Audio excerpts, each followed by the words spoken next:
इतनी तेजी दिखाने के बाद जब सोना 95,000 के आसपास है, क्या लेना चाहिए या वेट करना चाहिए? क्या व्यू है आपका प्राइसेस पर? आज के वक्त हम अगर बात करें और कुछ लास्ट 2-3 सालों की भी बात करें तो एक सेफ हेवन की तरह देखा जाता है, एक सुरक्षित एसेट क्लास को देखा जाता है गोल्ड के नज़रिए में। अभी वॉर की सिचुएशंस आती है, ग्लोबल अनसर्टेनिटीज आती है, तो ये वक्त में भी गोल्ड का बढ़ना एक लाजमी बन जाता है।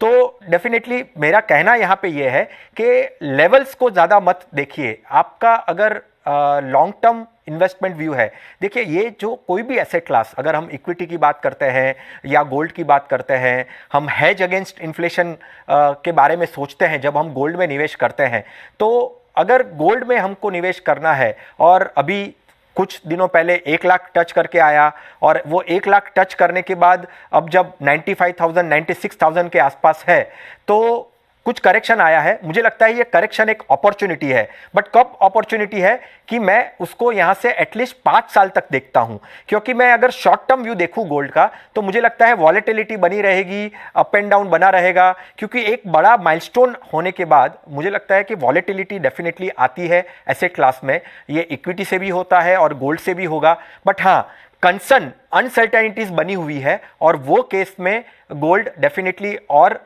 आगे जाएंगे, लेवल्स अलग अलग आएंगे, ऊपर के लेवल्स जाएंगे, बट हाँ शॉर्ट टर्म वॉलेटिलिटी रहेगी। लॉन्ग टर्म व्यू से डेफिनेटली लेवल्स के पॉइंट ऑफ व्यू से गोल्ड में निवेश करना चाहिए। ओके, और अगर निवेश करना हो गोल्ड में तो बेस्ट ऑप्शन क्या है?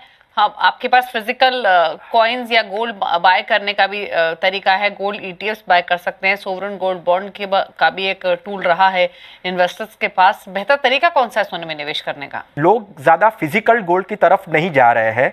डेफिनेटली ज़्यादा लेवल्स हाई होते हैं, गोल्ड ऊपर जाता है तो साइकोलॉजिकल थोड़ा सा वो प्राइस बैरियर के पॉइंट ऑफ व्यू से गोल्ड में ज़्यादा बाइंग नहीं आई है। बट उसके सामने अगर हम देखें Q1 में ETF में काफ़ी अच्छी बाइंग आई है, तो एक गोल्ड ETF या गोल्ड म्यूचुअल फंड, ये दो तरीका काफ़ी अच्छा होता है गोल्ड में निवेश करने के पॉइंट ऑफ व्यू से। सॉवरेन गोल्ड बॉन्ड फंड तो अभी हालांकि मिलते नहीं है, सेकेंडरी मार्केट में भी मिलना मुश्किल हो गया है और आई थिंक नए इश्यूज भी gold sovereign gold bond fund के आएंगे नहीं। तो या तो गोल्ड ETF देख सकते हैं या गोल्ड म्यूचुअल फंड देख सकते हैं। फिजिकल अगर नहीं करना है तो डिजिटल गोल्ड का भी एक ऑप्शन अच्छा आया है, बट हाँ कॉस्ट इफेक्टिव कितना है वो देखना चाहिए एक बार। और अगर आपको फिजिकल नहीं लेना है और अगर आप सोच रहे हो कि अभी मुझे फिजिकल नहीं लेना है बट आगे जाके मुझे फिजिकल कॉइन या ऐसा कुछ गोल्ड बार की तरह कन्वर्ट करना है, तो डिजिटल गोल्ड का भी एक ऑप्शन अच्छा खासा बन रहा है।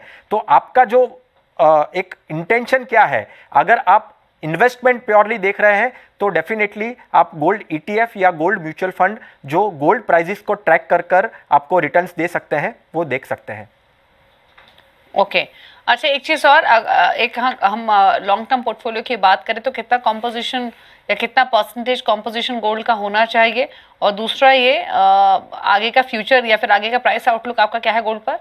देखिए दो चीज़, एक तो लॉन्ग टर्म एसेट एलोकेशन के पॉइंट ऑफ व्यू से गोल्ड को सोचना चाहिए, यानी मैं डाइवर्सिफिकेशन कर रहा हूं मेरे पोर्टफोलियो में और वो पोर्टफोलियो डाइवर्सिफिकेशन में मुझे लगता है 10% तक का एलोकेशन आप डेफिनेटली ऐसे कमोडिटीज में कर सकते हैं जो आपके हेज अगेंस्ट इन्फ्लेशन हो, सेफ हेवन की तरह वर्क करे कि भाई अगर मुझे इक्विटी के पोर्टफोलियो में कुछ गड़बड़ी होती है तो मेरे पास ऐसा एसेट क्लास है मेरे पोर्टफोलियो में जो मेरे पोर्टफोलियो को प्रोटेक्ट करेगा और मुझे रिटर्न्स देगा। और हालांकि आपने फ्यूचर की बात की, मैं शॉर्टर ड्यूरेशन के पॉइंट ऑफ व्यू से थोड़ा सा मुझे कंसर्न है। मुझे लगता है कि वॉलेटिलिटी रहेगी, कम भी हो सकती है प्राइस, बट हाँ लेवल्स के पॉइंट ऑफ व्यू से आगे जाके 1 लाख डेफिनेटली पार करेगा और ये साल में पर्टिकुलरली शायद से 8-9% के आसपास का रिटर्न बन सकता है गोल्ड में। फ्यूचर के पॉइंट ऑफ व्यू से 5 साल का व्यू काफ़ी अच्छा होगा गोल्ड के पॉइंट ऑफ व्यू से।